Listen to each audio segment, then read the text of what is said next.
Sa gitna ng ingay ng makina, may tinig ang bawat kamay. Araw-araw kaming nagsusumikap, pero hindi lang kahon ang binubuo namin. Kinabukasan din.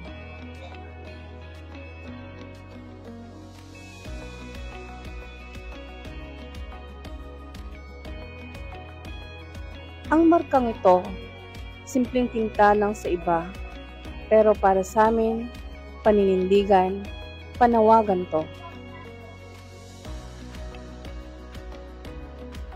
Sa mga politiko, ito ang mga kamay na nagluluklok sa inyo sa pwesto.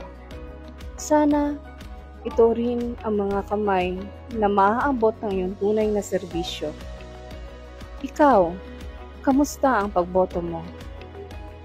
Manggagawa man o profesional, pantay-pantay tayo sa boto.